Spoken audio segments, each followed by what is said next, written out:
A teoria da evolução de Darwin, que surgiu no início da segunda metade do século XIX, hoje os cientistas que nós chamamos modernos, eles percebem que a teoria da evolução ela é excelente para explicar o esforço de adaptação que as espécies fazem diante de mudanças ambientais ou de adaptação de uma espécie a um determinado ambiente para que essa espécie possa sobreviver mais e melhor. Percebe-se normalmente os indicativos dessas adaptações através dos fósseis que são descobertos. E assim, por exemplo, uma determinada espécie de réptil que se transformou em pássaro ao longo da cadeia evolutiva, o interessante é perceber que descobrem-se fósseis dessa espécie de réptil que vem, por exemplo, vivendo numa ilha,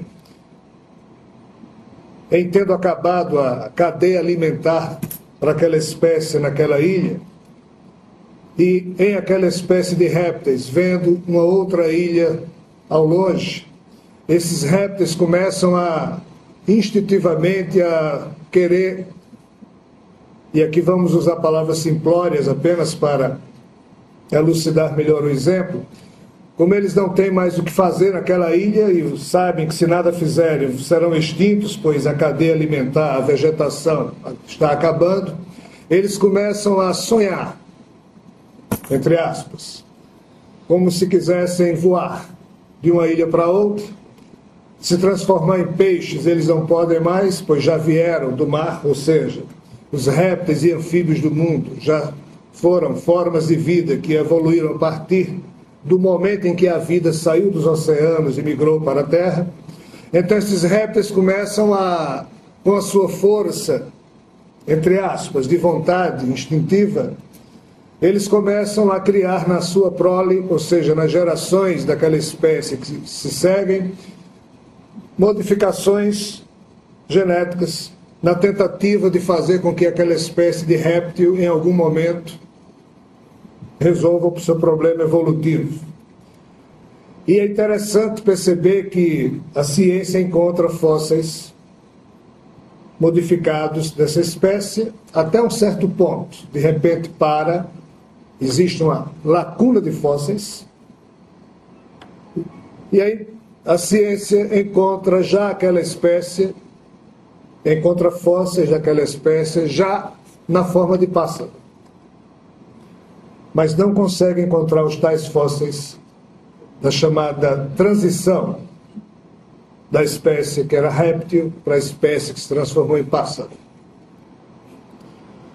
Com o advento da teoria quântica, da mecânica quântica, cujos conceitos básicos estão literalmente mudando a forma de se entender o mundo, e feliz daquele que encontra tempo para estudar os fundamentos filosóficos da mecânica quântica, pois perceberá claramente a presença de um Deus criador, de um observador, perceberá seguramente um sem número de novidades que as religiões nunca nos conseguiram demonstrar, e a ciência quântica, a física quântica, junto com a biologia evolucionista, estão nos demonstrando, através do academicismo, através da metodologia científica, simplesmente impressionante. E a teoria quântica, ela explica algo que antes nós pensávamos não ser possível. A física clássica sempre afirmou que um elétron, para sair de uma órbita para outra, ele teria que percorrer o espaço entre uma órbita e outra. A mecânica quântica prova matematicamente que ele simplesmente dá um salto. Ele desaparece aqui e aparece lá. Muito bem. Aquela história de que a natureza não dá saltos, já era. A mecânica quântica prova que a natureza dá saltos quânticos. E assim, um cientista, biólogo evolucionista chamado Hubert Sheldrake propôs a teoria dos campos morfogenéticos, campos esses que são acionados pelo que ele chama de ressonância mórfica.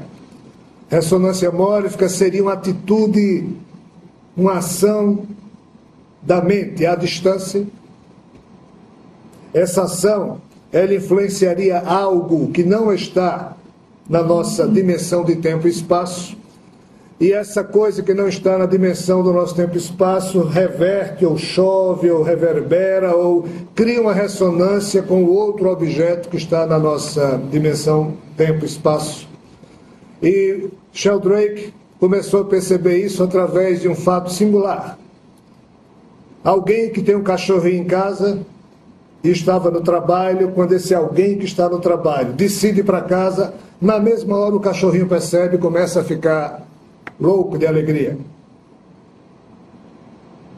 Experimentos científicos foram feitos de todas as formas e a ciência, chamada biologia evolucionista, simplesmente, de forma empírica, percebeu que é impressionante como os cães percebem quando os seus donos decidiram ir para casa, ou quando estão indo para casa. Algo acontece, uma ação à distância da mente dos donos, que está interconectada com a mente do cérebro dos cachorrinhos, e quem faz essa ponte, esse campo mórfico, não está no nosso espaço-tempo.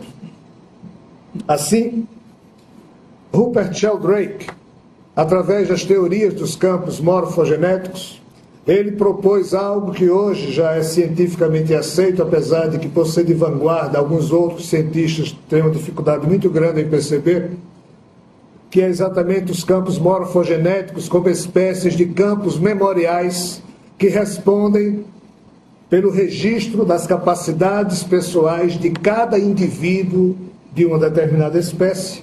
E, de acordo com a contribuição desse indivíduo, esse campo morfogenético chega a um ponto de atingir uma massa crítica X, e na hora em que isso ocorre, esse campo faz chover aquele avanço da espécie sobre os demais membros daquela espécie. Exemplo, alguns cientistas japoneses, nos anos 60, em algumas ilhas do arquipélago japonês, alimentavam os macaquinhos que viviam na ilha A, os macaquinhos que viviam na ilha B, os macaquinhos que viviam na ilha C. Detalhe, os macacos da ilha A não viam a ilha B, os macacos da ilha B não conseguiam enxergar a ilha C. Então os cientistas jogavam batata na areia, os macacos pegavam a batata cheia de areia e comiam. Iam para a ilha B, jogavam a batata, ou seja, o alimento dos macacos, e eles comiam a batata melada com areia. Um certo dia, os cientistas perceberam que uma pequena fêmea da ilha A pegou a batata, lavou na água do mar e comeu. E eles acharam aquilo interessante, fizeram as anotações de praxe. No outro dia, eles perceberam que mais alguns